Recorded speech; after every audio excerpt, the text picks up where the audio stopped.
Kevin, you warned Floridians this morning that there could be storm surge of up to 15 feet and that most certainly there will be significant loss of power. What's your greatest concern at this hour right now? Well, my greatest concern right now is just those individuals like the reporter was just reporting there, is that some people are just going to stay behind.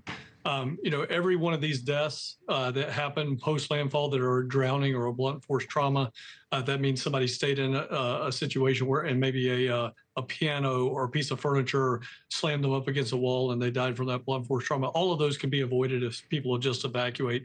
There's nothing to prove here. You just need to evacuate, go tens of miles inland, save your life. We can replace property, we can replace things. We cannot replace people. Yeah, I don't think the warnings could be more dire from all of the public officials, from Florida Governor Ron DeSantis down to the mayors of certain cities. We heard the mayor of Tampa Bay saying, if you don't get out, you will die. I mean, that bluntly.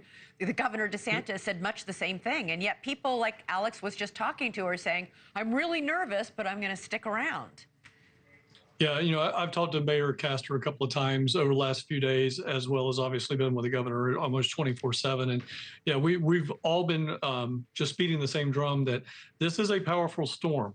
I was just on the phone with Jamie Rome from the National Hurricane Center, and he says, Kevin, this thing's going to take a little bit of an odd shape, and I think people are going to think that it might be weakening, but it certainly is not weakening.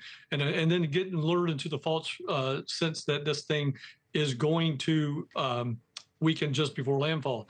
I want to just draw everybody's attention. I don't think that, the Hurricane Center track has been doing very, very well, but I don't think that this intensity forecast, and that's always the hardest thing to predict, the intensity forecast has certainly been all over the map. This thing has never done exactly what it said it was going to do.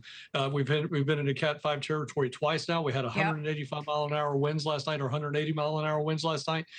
I'm not going to bet the bank on the fact that this thing's going to, weaken just before landfall. Yeah, we're also hearing from the Hurricane Center that not only might it not weaken just before landfall, but that it will remain. Usually these hurricanes, once they hit land, downgrade significantly, and are often tropical storms by the time they march across inland. This one is supposed to remain a full hurricane as it crosses the entire peninsula of Florida.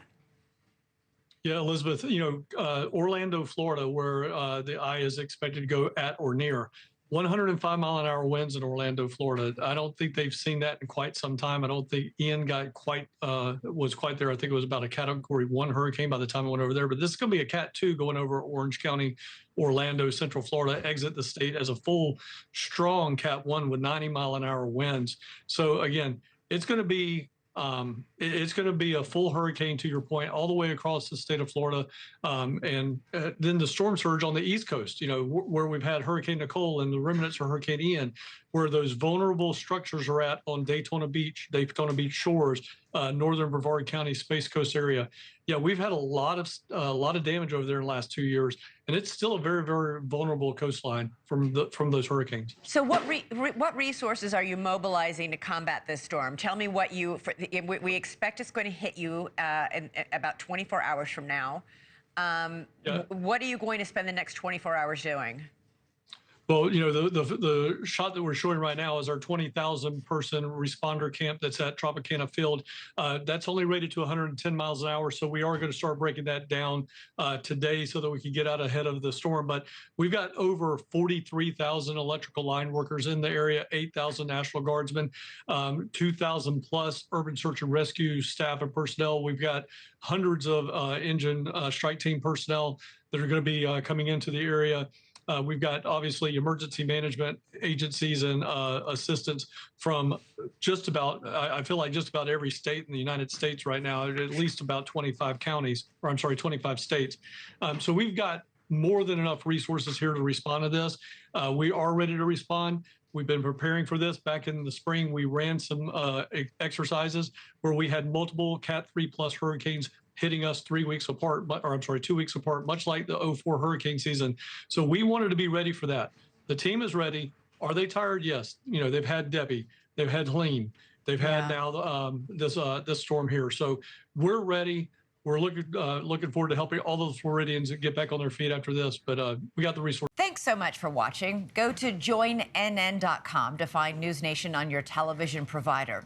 And don't forget to click the red subscribe button below to get more of NewsNation's fact-driven, unbiased coverage.